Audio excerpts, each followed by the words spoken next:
Echoes of Life. So how did you choose this title? Hearing impaired बच्चे या def child भी society के लिए कुछ कर सकते हैं, वर्ल्ड में कुछ कर सकते हैं। तो आपने अपनी फादर से ऐसी कौन सी बात सीखी है जो आप आज भी याद रखती हैं? Consistency and very hard work. आज के जनरेशन में लोग सिर्फ एक डिग्री के पीछे भागते हैं, तो क्या सिर्फ डिग्री काफ़ी है या फिर पर्सनल नॉलेज और प्रोफेशनल स्किल्स भी काफ़ी है? ज्ञान से धन है, मतलब हम we shouldn't be frog in the well, you know, like एक ही स्टीरियोटाइप पैटर्न नहीं अपनाना चाहिए। अगर हमने डिजिटल मार्केटिंग कोर्स नहीं किया होता तो क्रिएटिविटी को कैसे एमएनसीज तक पहुंचाते। आज के दौर में लोग जितना पैसों के पीछे भाग रहे हैं, सक्सेस के पीछे भाग रहे हैं, वो अपनी लाइफ का पर्पस भूलते जा रहे हैं। Think outside the box.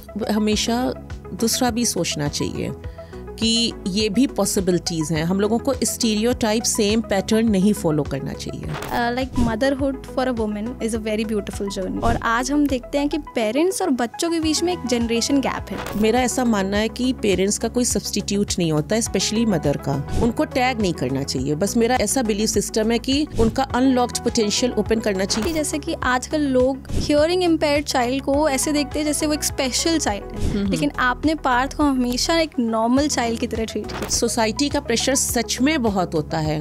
आप इनको स्पेशल स्कूल में ले जाइए।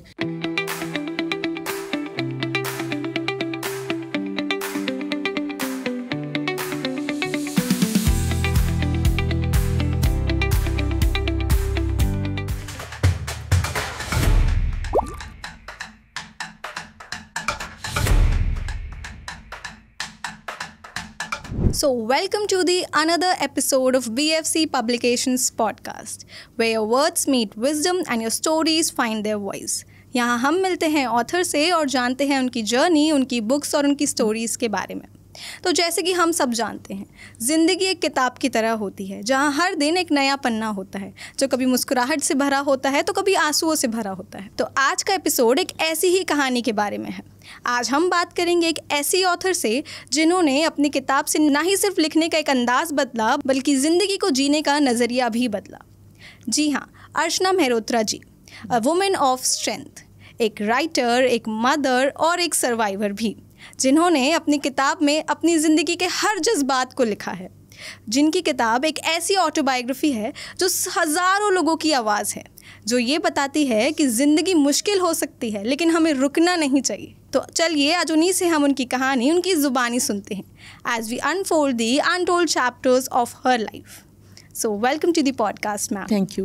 We are very honored to have you here, ma'am. Thank you very much. Ma'am, मैंने आपकी बुक पढ़ी, मतलब it was a roller coaster ride for me, emotional roller coaster ride. Yeah. And सबसे पहला सवाल मेरे दिमाग में अगर आया आपकी बुक पढ़ के, that was about your title, Okay. Echoes of Life. Yeah. So how did you choose this title? ये टाइटल आपने किसी related phase से select किया या कुछ inspiration रही हो?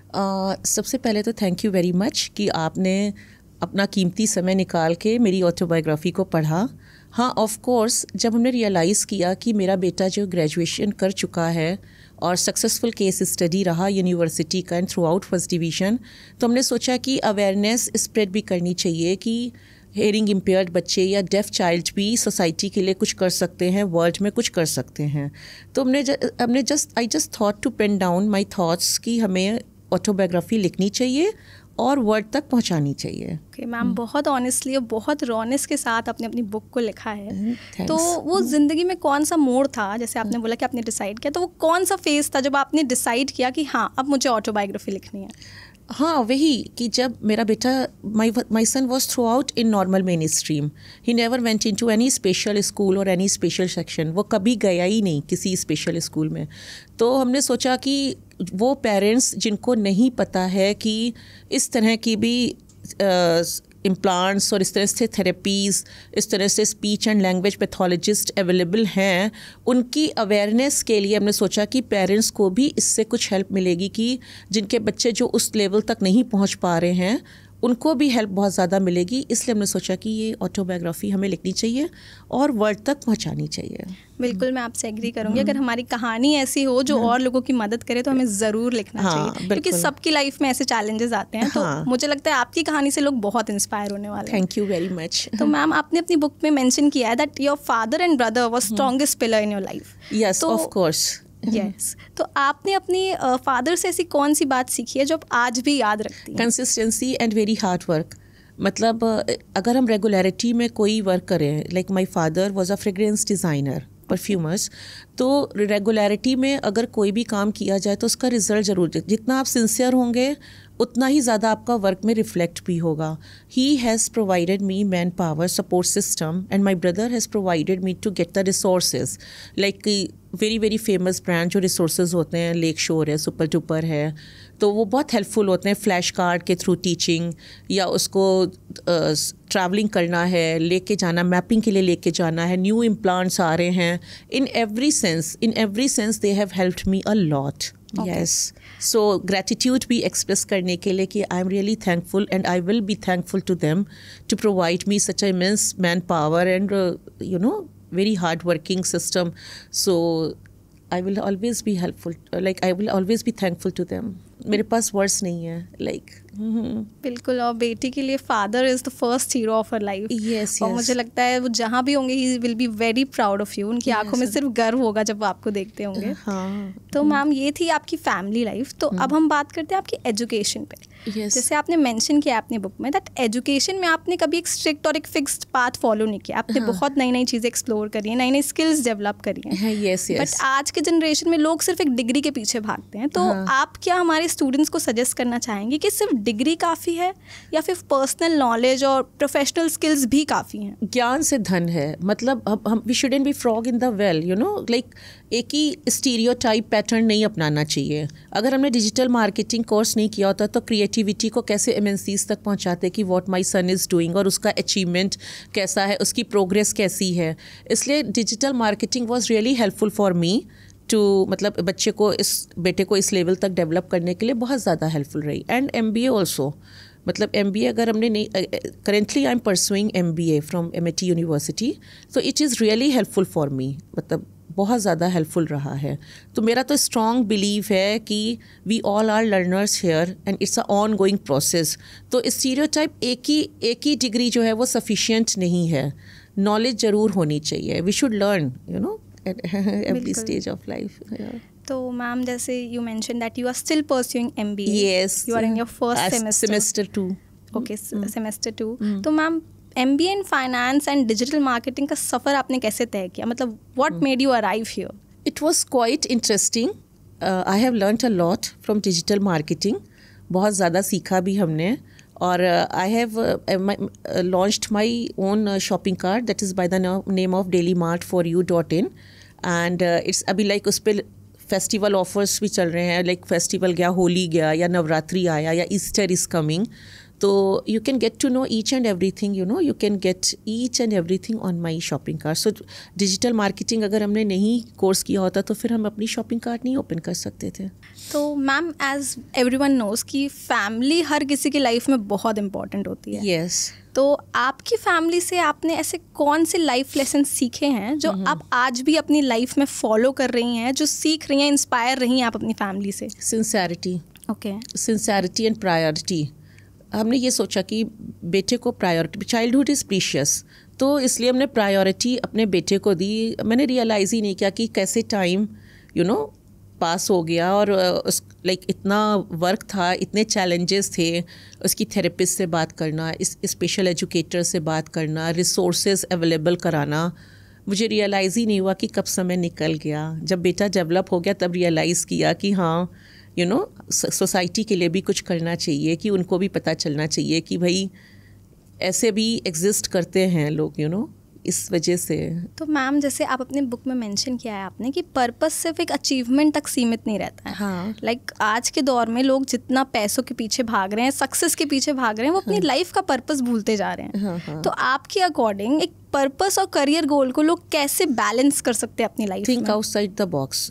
हमेशा दूसरा भी सोचना चाहिए कि ये भी पॉसिबिलिटीज़ हैं. हम लोगों को स्टीरियोटाइप सेम पैटर्न नहीं फॉलो करना चाहिए. तो उसी का ये रिजल्ट है कि. तो आपने कैसे मतलब फॉलो बैलेंस किया है अपना पर्पस और अपने करियर गोल्स को लाइफ में? मुझे लाइक रियलाइजेशन ही नहीं हुआ कि कैसे टाइम पास होता गया. वर्क करते गए फोकस्ड वर्क करते गए.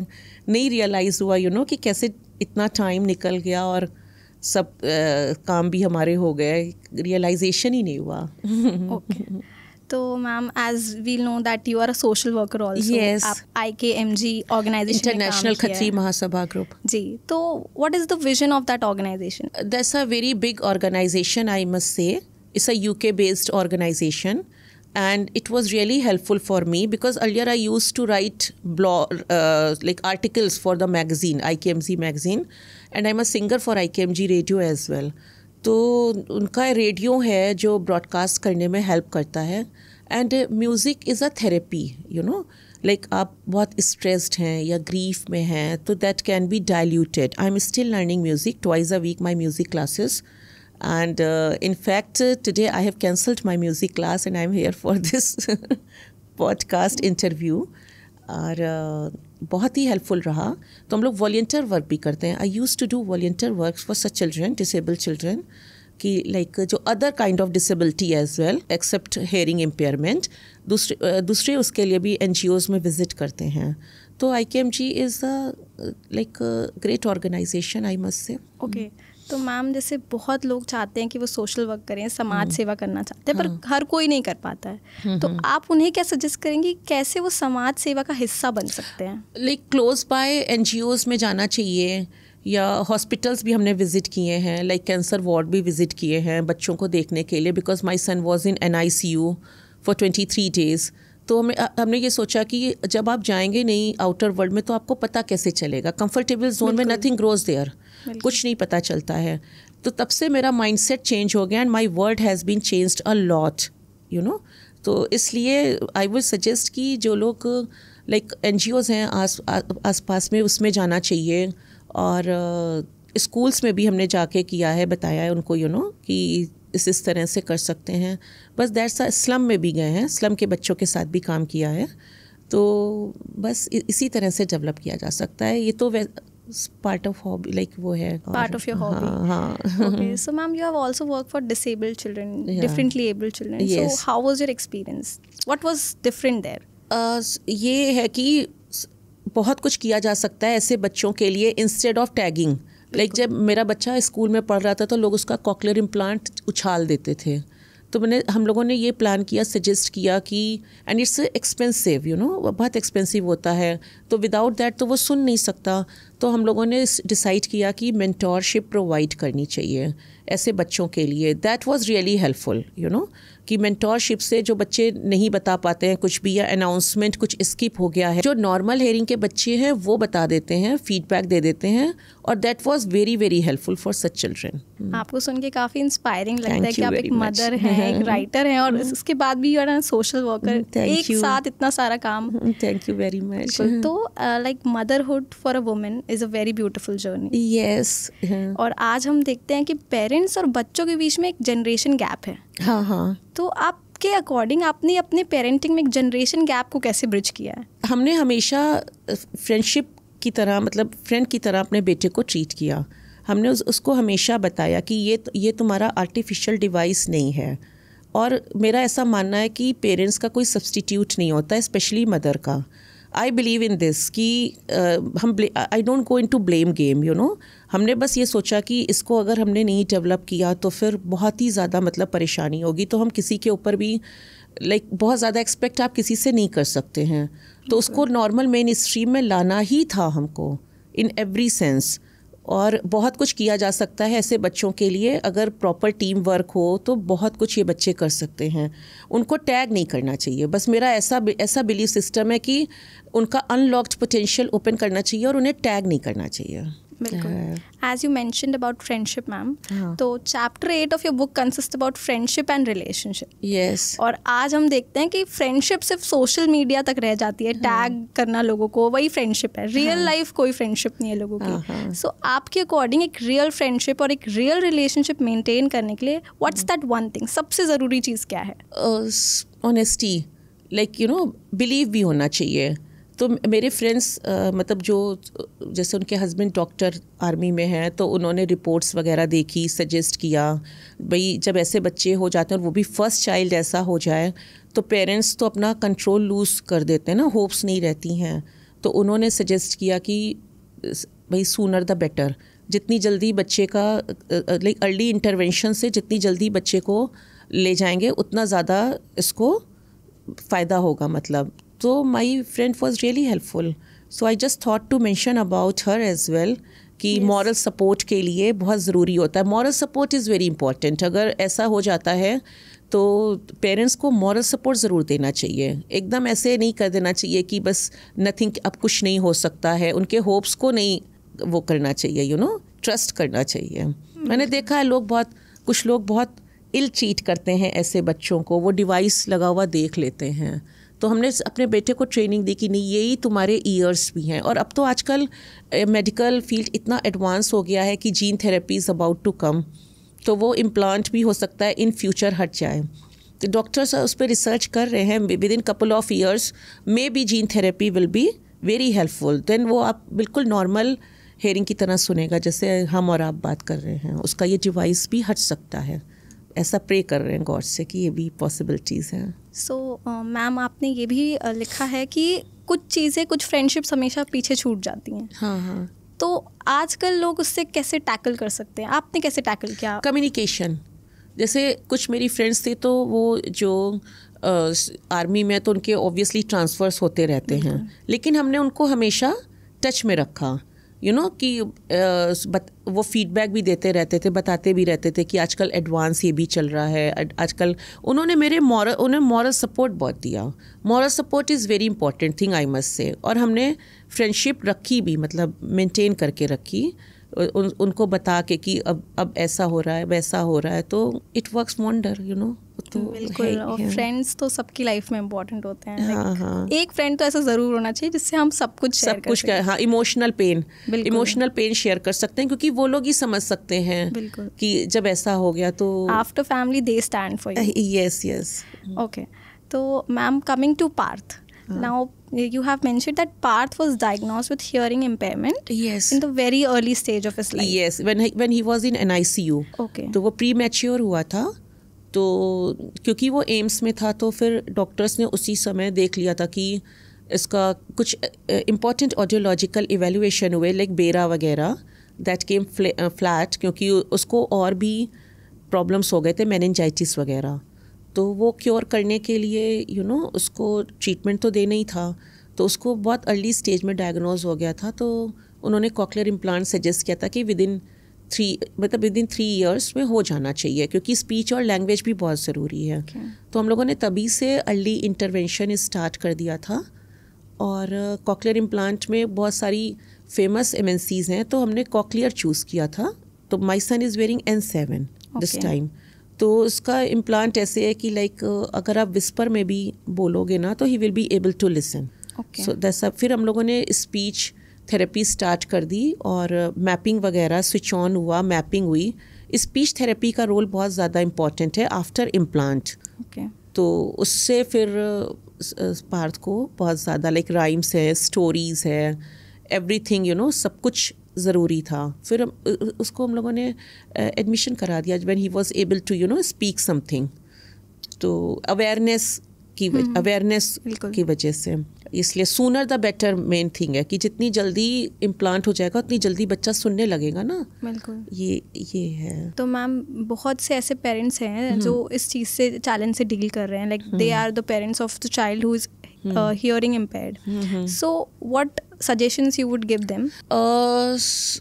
Hearing aids, सबसे पहले ऑडिटरी इनपुट्स. अगर पता चल जाता है कि बच्चे को किस डिग्री का हेयरिंग लॉस है, उनको लाइक सीवियर टू प्रोफाउंड. मेरे बेटे को severe to profound hearing loss था, जिसमें हेयरिंग एड्स भी ज़्यादा वर्क नहीं कर रहे थे. किसी को माइल्ड टू मॉडरेट होता है. उस सबसे पहले ऑडियोग्राम का इवेल्युएशन सबसे पहले ये करवाना चाहिए, यू नो, ईयर की टेस्टिंग करवानी चाहिए. तो उस पर फिर डिपेंड करता है कि उसको कौन सा हेयरिंग एड सूट करेगा. और अगर हेयरिंग एड सूट नहीं करता है then cochlear implant is the solution. But I must say it's a miraculous machine. My son use to talk on phone and he use to sing as well. So no comparison. Like cochlear implant is a miraculous machine. That's the thing. So how these parents can reach these treatments? Like government की भी बहुत सारे institute हैं और government ने बहुत सी schemes भी introduce की हैं जो ऑडियोलॉजिस्ट जानते हैं, और ये समय समय पे चेंज भी होती रहती हैं. तो उनको सबसे पहले कुछ तो फेमस हैं like all India institute of speech and hearing, और मैसूर में भी हैं जहाँ हमने अपने बेटे को डायग्नोस कराया था, वो स्पेशली इसी चीज़ों के लिए हैं। और ऑडियोलॉजी डिपार्टमेंट में जाके उनको डायग्नोस कराना चाहिए अपने बच्चे को।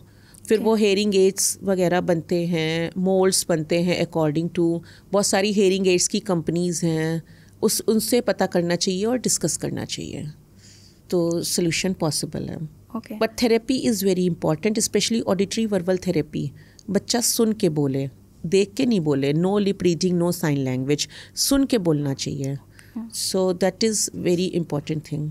सो ma'am, in all these challenges, all these problems, how did you manage to be a writer? बस वो बेटे पे काम करते करते कब क्रिएटिविटी हो गई, मतलब पता ही नहीं चला। लाइक अब तो IKMG मैगज़ीन के लिए भी लिखते थे, आई यूज्ड टू राइट, तो बस हमें लगने लगा कि नहीं, लिखना चाहिए और स्प्रेड करना चाहिए वर्ल्ड में कि इस तरह के भी सॉल्यूशंस अवेलेबल हैं।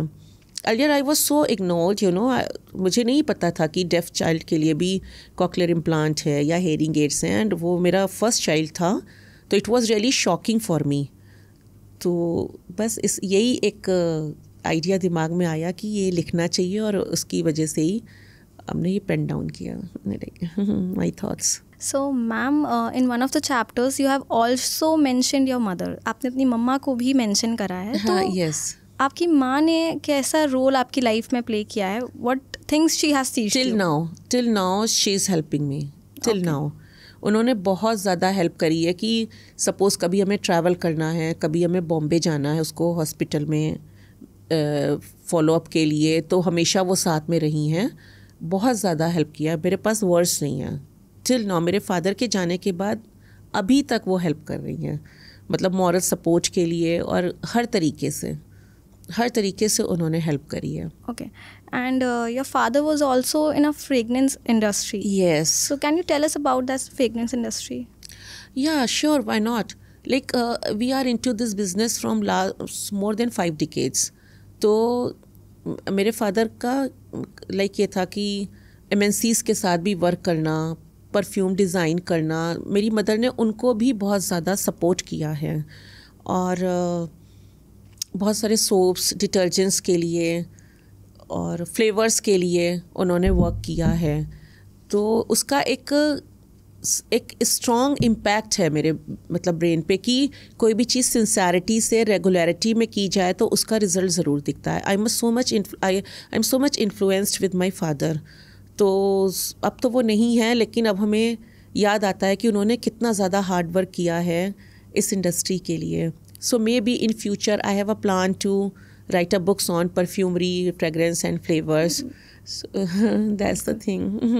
अगर आप अपनी लाइफ में पीछे जाना चाहेंगी तो मैं आपसे पूछूंगी कि क्या वो एक ऐसा फेज था जब आपने सोचा कि आप ये चीज़ नहीं कर सकती हैं, बट आपने फिर भी की? So what kept you going through all these things? मैंने कभी नहीं सोचा था कि मतलब I will become a writer और बुक लिखेंगे, like जैसे गर्ल्स होती हैं, नॉर्थ इंडियन गर्ल्स होती हैं उसी तरह से। लेकिन सडनली क्रिएटिविटी पॉपअप हो गई, एंड आई जस्ट थॉट कि नहीं ये भी किया जा सकता है, नथिंग इज़ इम्पॉसिबल। तो इसलिए एवरीथिंग इज़ पॉसिबल। तो बस उसी के बाद से ये जर्नी स्टार्ट हो गई क्रिएटिविटी की।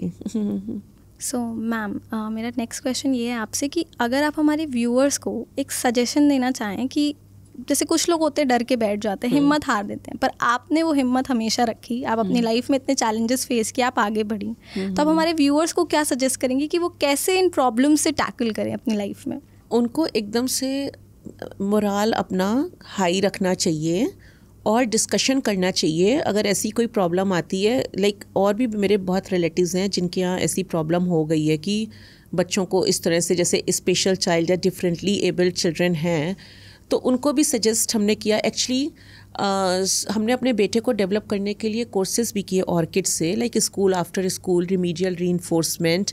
तो कैसे करस्पॉन्डेंस करना है। जब मेरा बेटा 3 years का था और उसको हेयरिंग एड्स लग रहे थे, तो हमने Los Angeles based clinic John Tracy में उसको इनरोल करा दिया था।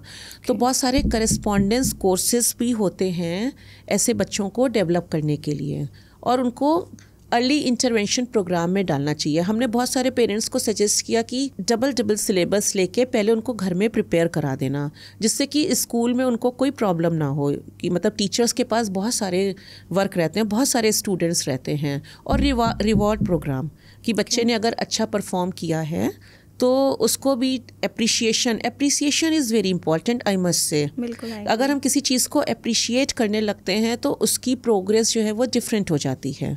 जैसे हमें सोशली भी जाना पड़ता था, या कभी मेरे बेटे से कोई एब्सर्ड भी टॉक अगर करता है, क्योंकि 24/7 पेरेंट्स नहीं रह सकते हैं, तो वो अपना वो इम्प्लांट का वो जो है हटा देता था कि I am not ready to listen you.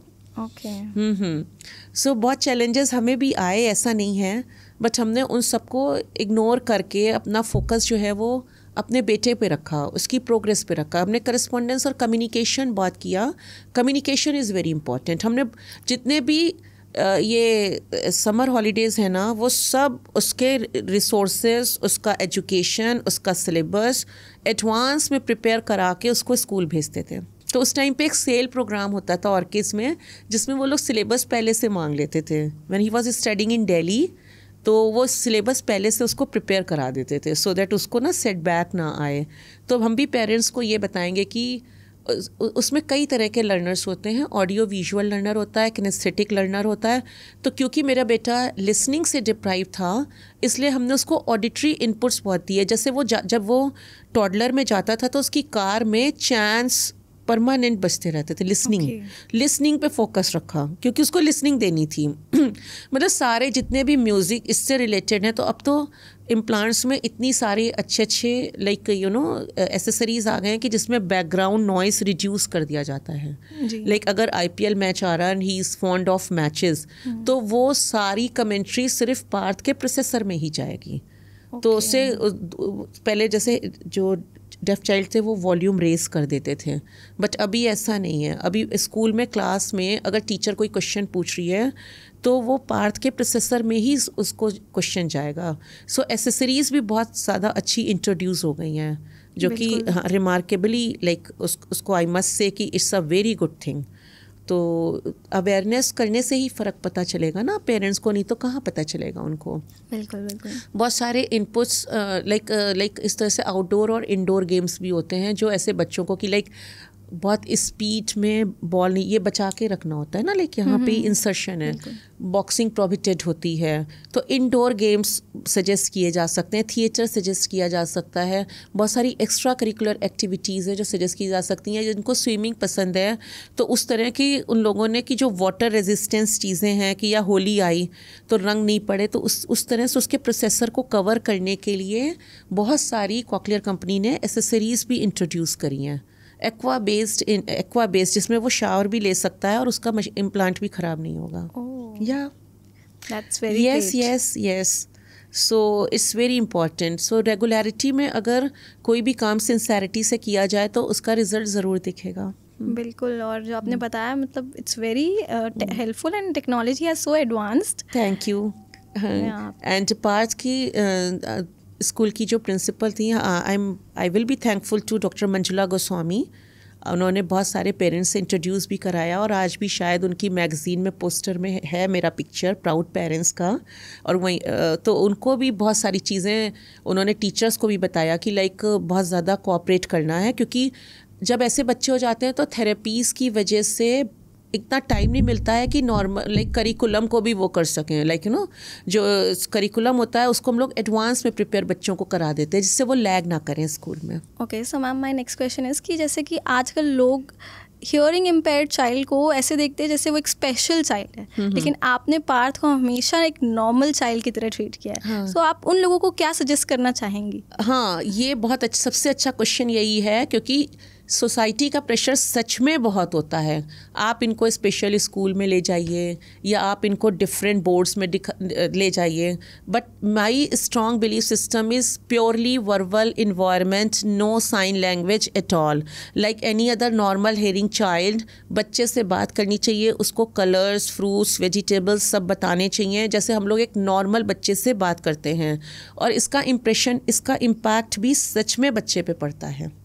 सच में अभी हम लोगों को भी क्या होता है, लाइक लोगों को एज रिलेटेड हियरिंग लॉस हो जाता है, एक सर्टेन एज के बाद सुनाई पड़ना कम हो जाता है क्या कर रहे हैं, तो वो ऐसा बच्चों के साथ नहीं करना चाहिए. We should keep everyone at the same platform.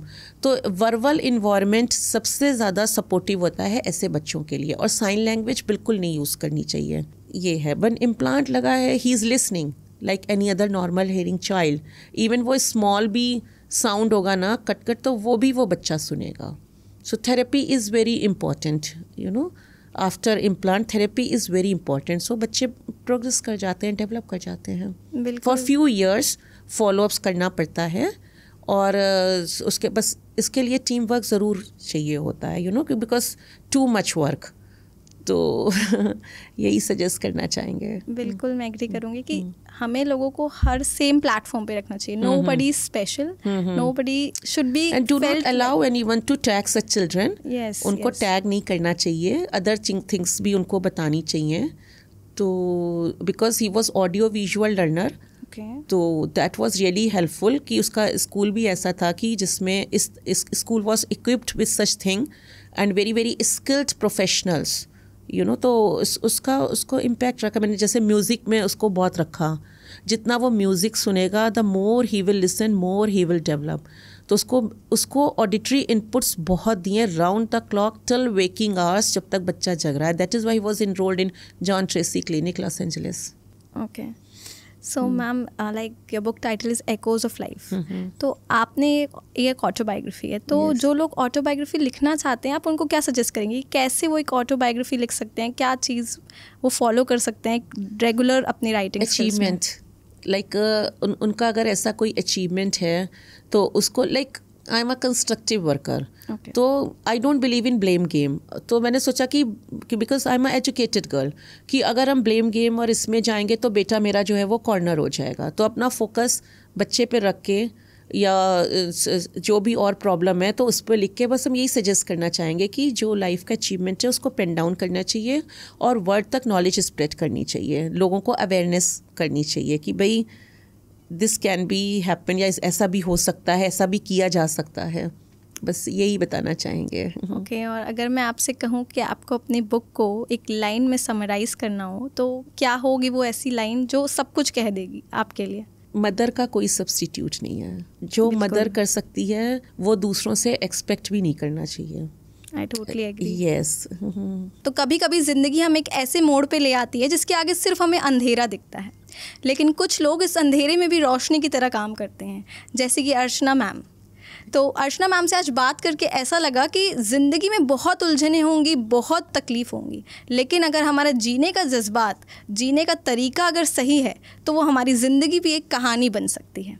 आज उनकी कहानी से हमने सीखा कि problems are part of life, लेकिन अपने दर्द को शब्दों में ढालना, शब्दों में लिखना, ये हर किसी की हिम्मत नहीं होती. And I really appreciate, hats off to you ma'am. Thank you very much. Really an inspiration for all of us. Thanks a lot. तो आज जब मैं इस एपिसोड को एंड कर रही हूँ तो मैं सिर्फ एक ही बात से एंड करना चाहूँगी कि ज़िंदगी में हमेशा उतार चढ़ाव रहेंगे. कभी सुख रहेगा, कभी दुख रहेगा, कभी सब कुछ छोड़ देने का मन करेगा, लेकिन वही पल होता है जब हम अपने अंदर झाँक के देखते हैं कि हम कितने मजबूत हैं. जो लोग कहते हैं कि वक्त सब कुछ बदल देता है, वक्त सब कुछ ठीक कर देता है, शायद सही कहते हैं.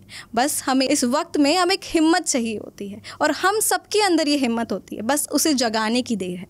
तो अगर आप भी अपनी ज़िंदगी में रुक गए हैं, थक गए हैं, परेशान हैं, तो रुकिए मत, आगे बढ़िए. शायद आपका अगला कदम आपकी एक नई शुरुआत हो सकता है. और अगर आप ये एकोज ऑफ लाइफ बुक पढ़ना चाहते हैं, इससे इंस्पायर होना चाहते हैं, तो आप BFC पब्लिकेशंस की वेबसाइट से परचेज कर सकते हैं. तो बने रहिए हमारे साथ. मिलते हैं आपसे नेक्स्ट एपिसोड में. Till then don't forget to like, share and subscribe to our channel. Thank you.